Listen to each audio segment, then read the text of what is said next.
Hello and welcome to the latest episode of the Trend Detection podcast. I'm really pleased to be joined by my colleague, Dan Reid. Hi, thank you for having me. Once again, actually, so you're one of our regular guests now, so it's really... Third time. Third time Too lucky. many, maybe. Third time lucky, I hope. But today we're talking about another enhancement to our maintenance co-pilot within the Sensei Predictive Maintenance platform, of course. So we're going to dive into that. That's Knowledge Builder.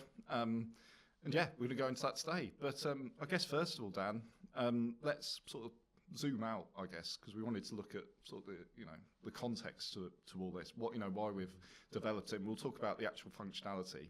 But if we just start with the big issue in industry today, I talked to a lot of people around knowledge loss in industrial maintenance and what impact that's had on operational efficiency.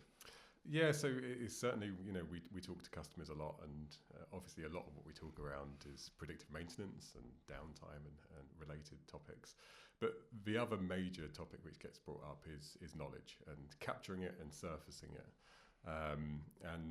There's some quite interesting reports on this topic. So Deloitte published a report, and it said that 62% of manufacturers, their biggest issue is talent recruitment and retention. And that's their biggest issue. It's not one of their biggest, it's the biggest. So this is a problem that's very much front of mind for manufacturing and our customers in particular. And I think it stems from sort of two problems. The first is it's an aging workforce. So in that same Deloitte report, they identified that 25% of manufacturing employees are 55 or older. So that's a big portion of manufacturers, maintainers who are going to be heading towards retirement. And obviously through retirement, these organisations are losing the skills, the experience, all that knowledge from these experienced individuals. And then on the other side of this problem, over the last sort of 2 or 3 decades, there's been a declining interest in manufacturing, mechanical engineering, and all of the related topics. And it means that in the job market, you just don't have the people who have the skills to backfill these positions. So it does lead to quite a troublesome situation. And in terms of efficiency, what it means is that you're having people who are less skilled at maintenance or less experienced. The maintenance obviously takes longer, is more prone to mistakes, and that will have a knock-on effect to uptime, mean time to repair, and just general efficiency of the assets and the sites.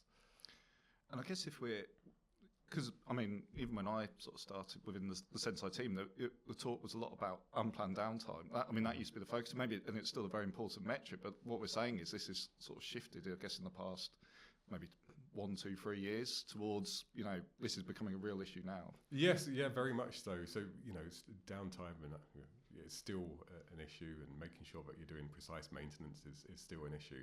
But yeah, it's certainly how do you go about capturing all of the knowledge, especially as people are retiring. You want to capture it before they retire, and then making sure that knowledge is accessible and you get value from it. And it's a difficult problem, and something that over the last maybe 2 and a bit years, Sensei has been focused on, and we're seeing great benefit from that for our customers. And I guess the maintenance co-pilot, to start with, has been a big step towards that. So maybe for people maybe not 100% aware, we could talk about sort of the development of that over the past year or so in general, and where we are today. Yes, so this was, I think we released it probably a year ago at this point, and there's sort of multiple elements of it. First of all, within Sensei now, when we raise an alert to a user, so that we believe an asset needs attention or it needs maintenance, we obviously provide details of what we've seen in the data and graphs alongside it. But now you also have an interactive co-pilot you can talk to, and it's like any chatbot that you're used to, but within Sensei, and it has the context that it needs. So it understands the asset you're looking at, the case, what we've seen in the data, historic cases which are of relevance, recent work events. All of this information it has available to it. So you're able to ask questions about, what's the situation. what should I do next, and it can help guide the user. And this is coming back to this issue of having maintainers who may be less experienced. So we're trying to provide guidance to them. And just one more thing, I think the more interesting topic is, obviously it's nice having that interactive co-pilot to talk to, but it's even better if you don't have to talk to the co-pilot, right? So when we raise cases, not only do we present the information we've seen, we also then provide prescriptive guidance alongside it. And that we suggest what are the potential root causes to this problem, so that the engineers the maintainers can look at the data, look at the potential root causes, and know what to do next. No, absolutely. And what you talk about there, within the Sensei application, there's already a vast amount of data which the Copilot can use to then provide that prescriptive guidance, whether in an interactive way or in the cases, which again, I think you raised on one of our previous, when we launched it, it was very important. You sort of told that story of there's a great summary here. So people like me, I could go in there and understand the stuff straight away, which I thought is really cool. Well, that's really the hope.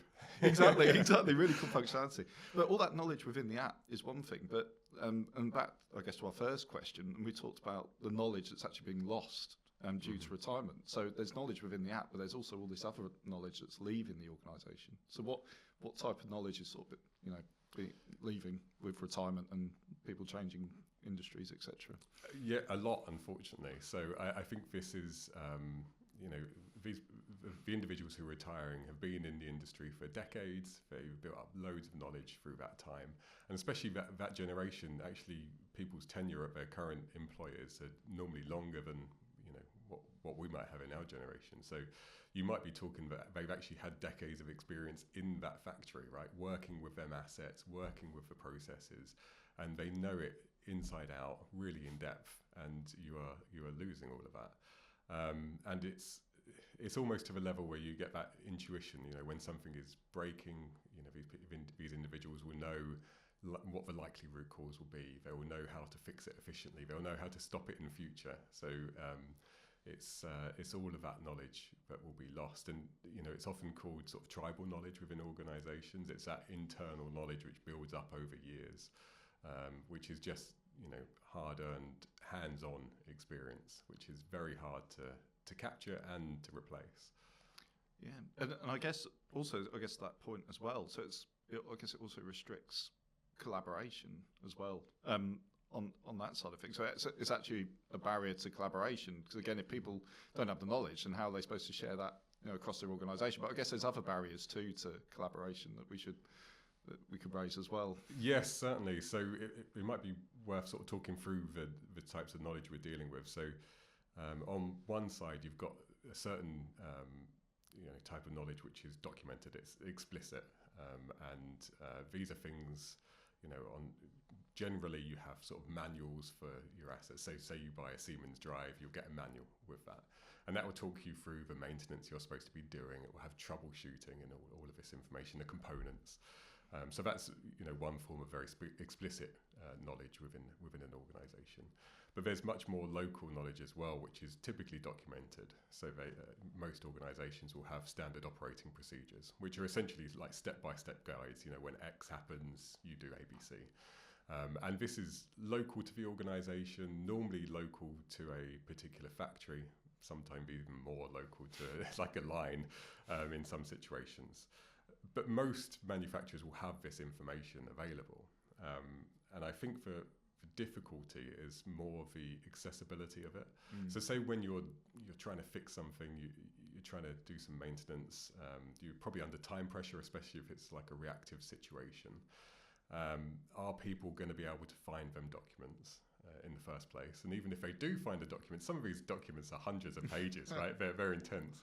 So you actually have to find the information within the document which provides value. So this sort of accessibility of that knowledge is problematic. And then on the other sort of main type of knowledge is more that sort of tribal knowledge. So it's that inbuilt in a company knowledge that gets built up over time, experience. It's understanding actually these types of assets fail in these sort of ways, and actually you have to tweak this and turn that to fix it. It's that sort of knowledge that gets built up. And this is just hard knowledge to document, right? It's hard to sit someone down and say, what are your intuitions? Write them down for me. It's just difficult.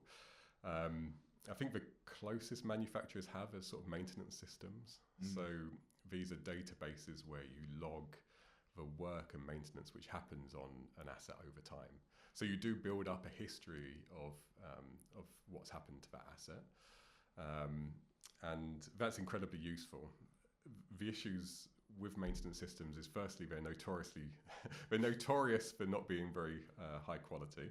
So, sometimes records aren't captured, or actually the information captured isn't detailed enough to be of use. Now, that's not always all the time. I should comment, because actually a lot of our customers do keep good records. But also then you've got another accessibility problem, right? You've got a mountain of records for the asset. You're under that time pressure. You want to get something fixed. It's hard to dig through that pile of records to find situations in the past which might give you some guidance. And in an ideal world, you wouldn't just be looking at that single asset history. You'd be looking at every asset which is similar in the site or in the whole organization, and picking out actually that incident 2 years ago in the site across America is very similar to what I'm having now. Maybe I can learn from that. So, accessibility is one of the key issues. And like any industry, there's silos between teams and plants, and for a lot of global companies, language barriers, there's shift work. People are busy. They're responsible for keeping the factory running, right, rather than writing down knowledge. So I don't know. It's a tricky problem. And like I say, having the time to actually read through manuals and find the exact part they need. So what we're hearing here is there's all these pockets of knowledge, whether it's people, whether it's manuals. We could talk about a manual in a dusty cupboard somewhere, or a manual uploaded into a file sharing place. But there's just all this knowledge dotted around. What you want to do is bring it into one place together, which leads us to perfect introduction to Knowledge Builder, which we're introducing in Senseye Predictive Maintenance. And I guess let's just say, how does it work, Dan? I guess is a simple question. Yes. So Knowledge Builder is one of our sort of newest features related to knowledge. But obviously, like I said, we've been doing this for a couple of years now. So there's others which we can talk through in a bit. But Knowledge Builder is all around capturing that explicit documented knowledge into the system. So users are able to take their manuals, their procedures, upload it into Senseye. Senseye then processes that information and makes it available for us to use. And the way we use it is in two ways, and it relates to the Copilot we were discussing earlier. So when you're having an interactive discussion with the Copilot, you can ask questions about what you're doing or the maintenance you want to perform, and then the Copilot can refer to the documentation you've provided to provide the user guidance. But as I said before, it's nice to not have to ask for this information. So alongside that, we're also proactively looking at the documentation and identifying information which would be useful to bring into cases. So when we are providing that prescriptive guidance, we're now supplementing it with that explicit knowledge which is captured in that documentation. So the troubleshooting section of your manual, we're bringing that into cases, or the procedures that you're supposed to do in response to certain situations, we can bring that into the case as well. So we are solving that sort of accessibility problem by essentially serving up the information people need, and we're also trying to address that the guidance side of things. So when people do need more guidance, we can actually give them that guidance up front, sourced from their own documentation. I guess the first question people would be interested to know is what types of results. I know we talked about manuals and different things, but are there sort of specific examples you could give which would provide the most value to enhance the outputs? Yeah, so you can upload pretty much any file. So text files, PDFs, Office-based documents, audio, video, and that's housed within Senseye for people to make use of. Now, right now, the Copilot can only make use of text and PDF files, but we're obviously going to broaden out support for other files in future. And what's important to understand is actually when we're processing these files, we use vision models. And what that means is if you're uploading documents which have a lot of flowcharts or diagrams or tables of information, we can consume that information and make it available. Many people might have scanned paper documents, and we can make use of that as well through these vision technologies. So, we can accept quite a broad range of documentation. And that obviously complements the knowledge we already have inside of Sensei. So, the typical way we work is we collect measurements from people's machines, and we obviously track that for a very long time. So we're sort of building up a history of that asset within Sensei. And then we complement that with integrations into maintenance systems. So we bring in information about what work has been performed on assets. And then we also collect our own information, so people can leave comments in Sensei, they can provide feedback on cases. We collect manual measurements. There's a whole load of information that we have, and that information is much closer to that more tribal knowledge. It's more that sort of history of an asset over time. What fails and what do we typically do with that asset. So I think Knowledge Builder is really interesting because we're taking what I would consider the more tribal, and then we're adding in the explicit documented, and that sort of combination of all of that in one place, being able to pull on that information as people need it and surface it when they need it. We're really tackling the core problems that lie at this sort of knowledge problem for customers. Yeah, and I guess actually specifically, so combining all this knowledge makes a lot of sense, and it's continuously learning and improving from all these different sources of knowledge, which is fantastic. But the output of this is obviously prescriptive guide, like suggestions on what they should do, what should they investigate. How does it sort of fit in with that? How does it produce that output, I guess? Yeah, so it's very interesting. So when we spot something in the data, so this might be abnormality that we've seen, a step or a spike or a sort of a trend. We'll raise that to a customer in a case. So the cases start off with describing what we've seen in the data. So we describe the actual measurements which have changed.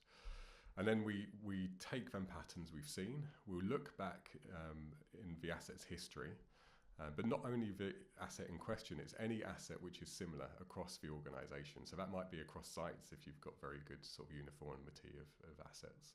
And we'll try to identify cases or situations in the past which look similar to what we've seen now. And when we find them situations in the past, we'll gather up all of the knowledge around them. So there might be comments from people, there might be work events, there might be feedback on cases. And we'll gather all of that knowledge together, and then from that we'll try to determine what the root causes of that problem might be. And obviously the history is a good guide to what the issue may be. And now with Knowledge Builder, we're supplementing that with the explicit documentation. So as well as looking at that history, we'll bring in information from the manuals, from the procedures, to try to identify, the manual might say if you're suffering this situation, then this is what it might be and how to solve it. And we can obviously bring that into the case. Likewise with the procedures, if we see an incident that has a procedure associated with it, we can obviously bring information about that procedure into the case as well.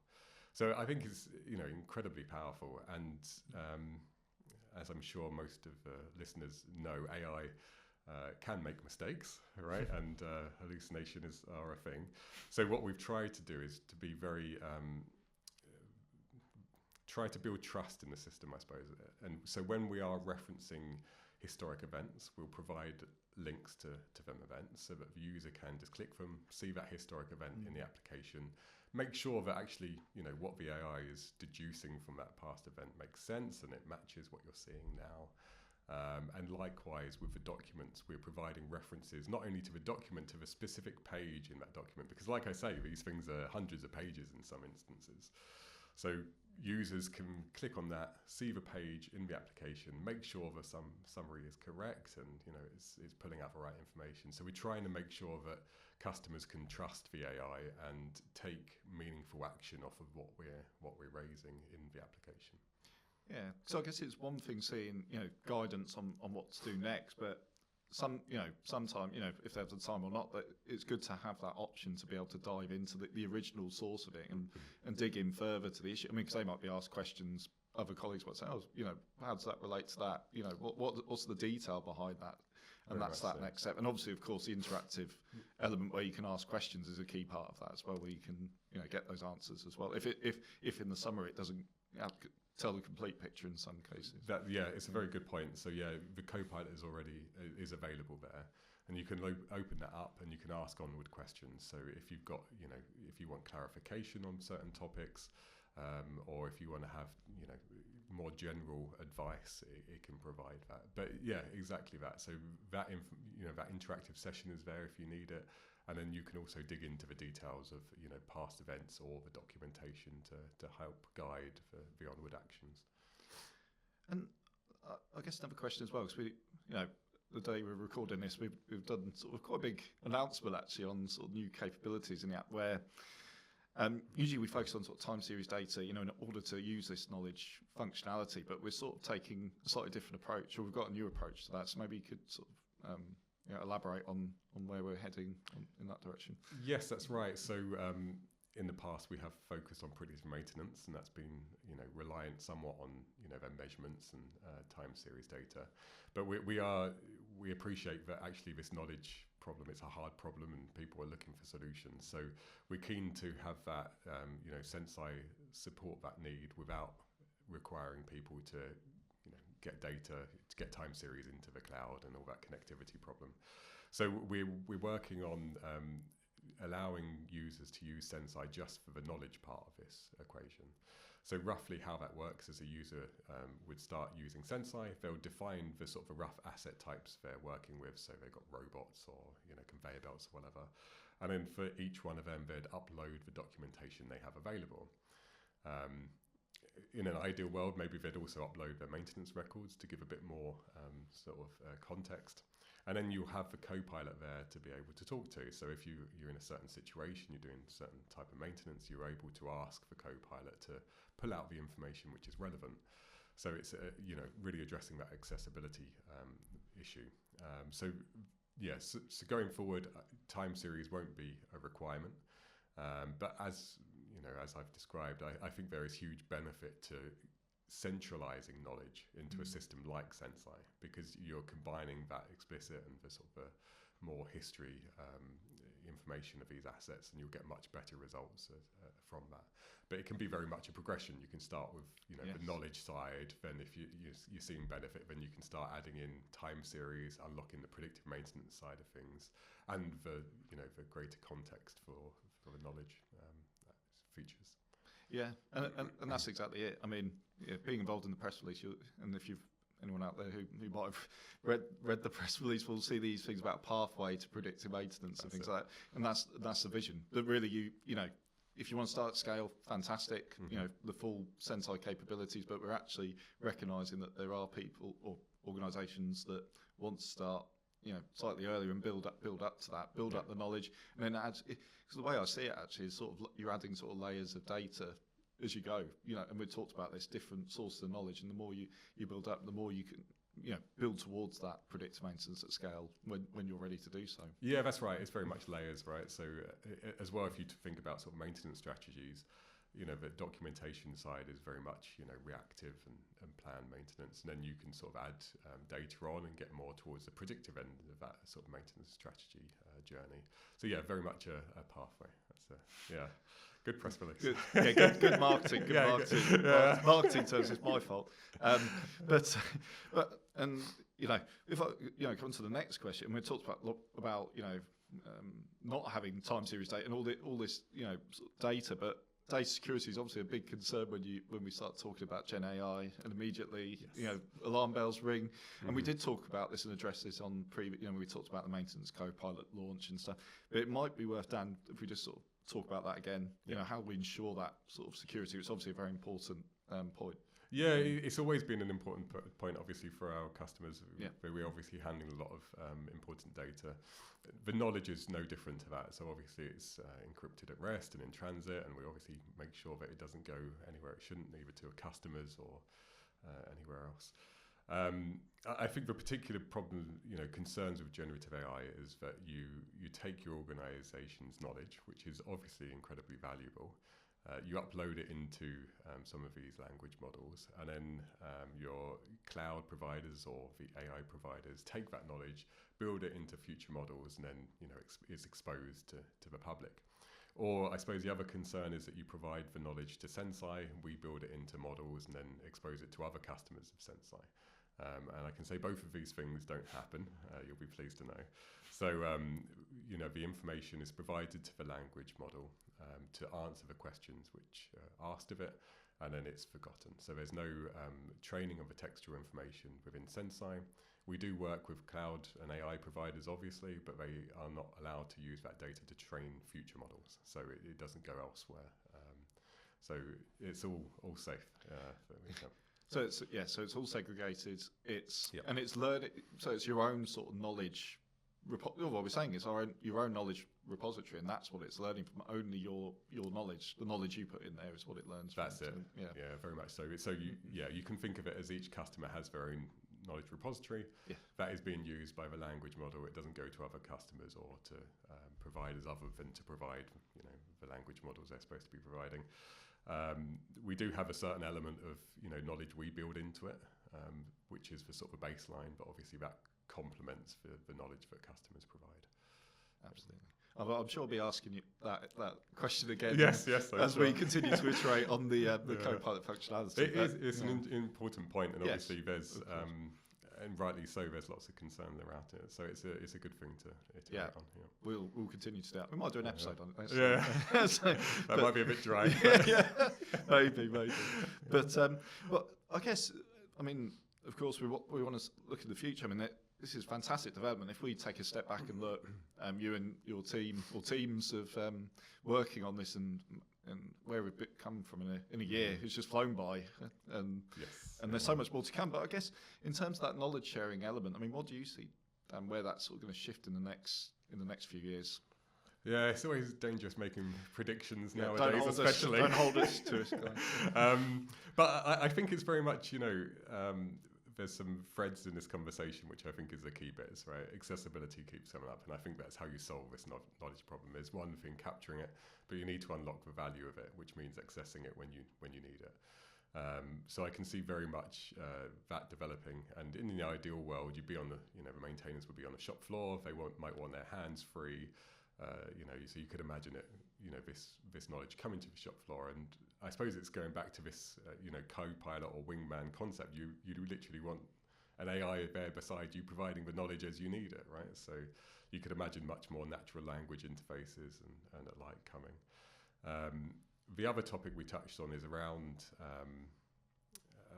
sort of the lack of skills within the workforce, and there, we're solving that to a certain extent, because when we see an issue, we're obviously providing that prognostic guidance, prognostic guidance on it.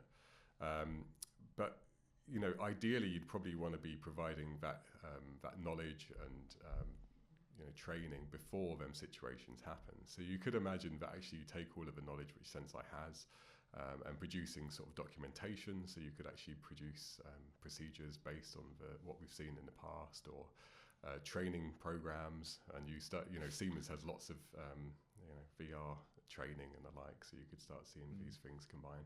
I should note that these aren't on the short term or medium time roadmap, but you can see this sort of the directions of this as it progresses. But we've seen, because a lot of this stuff has been very fast moving, so even like the steps we've made in the past year. So although we're not explicitly promising these things, it's not, like I said, it's not beyond the realms of possibility. No, I think this is where you'll see things, and obviously the AI is just getting smarter and smarter, so you'd bring in more and more data.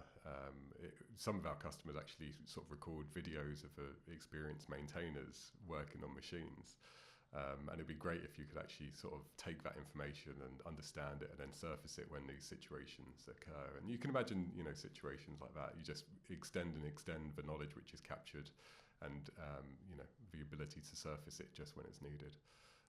Going forward. I think that actually to pick out one of those points you made about producing actual manuals based on the inputs from as it's learning and improving its knowledge, the system, and just being able to produce new.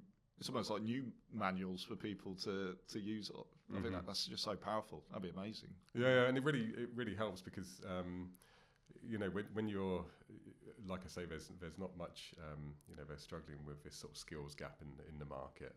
And one of the issues here is that obviously when newcomers come into an organisation, they typically go through a period of training and mentorship, right? And the people delivering that mentorship are the experienced people who are leaving through retirement. So actually you don't have that sort of mentor network and support as you did in the past. And that learning curve is so much steeper for these individuals. And for the organisation, obviously, it's going to cost more time and resources getting them to the point where they're productive. So if you could proactively provide, that knowledge and the training based on, information with knowledge within sort of knowledge products like Sensei, it could be very beneficial to the upskilling of individuals. Yeah, and I guess actually, because I was just looking at sort of the final question I was going to ask you, in a way that what you were saying just then has answered that question. But if we're going to narrow it down to sort of one piece of advice for maintenance teams, we know you described very brilliantly at the beginning about the struggles about knowledge loss and being able to collaborate with colleagues from this side of the world to this side of the world. But even in plants, sometimes there's barriers there. But what's one piece of advice you'd sort of leave the audience with on that topic? Yeah, so I think capturing knowledge is difficult, right? And we've touched on that, but I think the hardest thing is just to get started. So I would just start capturing it, and obviously as you go along, you iterate and you improve it, and you get value from it. But I think often when you look at sort of data-related problems, people have lots of data most of the time. They just don't get value from it. And it's very much like we talk about time series in the past, and that actually many organisations we work with, they don't have particular sensors set up potentially, but they still have a load of time series data, and we've been able to unlock the value in that data by pulling information from control systems and PLCs and providing predictive maintenance on top. And I think it's very similar to this knowledge topic. Although organisations, listeners might be thinking, actually, I don't have much knowledge. A lot of the time it's just that knowledge is fragmented, it's not centralised, it's not available, and you're not getting value from it. So, applications like Sensei, being able to centralise that and surface that knowledge when you need it, may unlock a lot of value in information that you already have, you're just not benefiting from. So that's what my closing statement. It's essentially, it's like and we've talked about this, but again with time series data, it's like don't underestimate the data you have, because I guess sometimes you have customers who underestimate and maybe sometimes overestimate, but don't just think, I don't have anything to share, because we've talked about all these different areas you can bring in knowledge. You'll have useful stuff that you can get you started on this journey. Yeah, almost certainly. And I would imagine most manufacturers will have, everyone will have manuals of their assets. Yeah. Most will have standard operating procedures. Many will have maintenance systems, and that in itself is loads of information that could be put to good use. And there's also this really lovely feedback loop that when you start making use of the knowledge, people see the benefit in it, right? So when there's alert raised in Sensei and it tells them, actually, this is what we think the root cause would be, they see the value in what they've provided in the past. And guess what? They're motivated to provide more knowledge in future. And you get into this nice loop where people see the value in providing knowledge. It's not just a document they create that no one looks at. It gets surfaced again, and it helps people in future. So if you can get into that routine and that cadence, it's good from there on. Yeah. And that's your closing statement. That's my closing statement. That's your closing statement. No, absolutely. And so I think that's a really great way to sort of close out the episode. Again, if you want to find out more, visit the website. We've got lots of information on there about the Copilot specifically, as well as Sensei Predictive Maintenance, the platform. Thank you, Dan, for joining us today once again. Thank you for having me. Come back for a fourth time. Yeah, we'll see. And I'd like to thank the audience out there for listening and watching wherever you are, and see you on the next episode.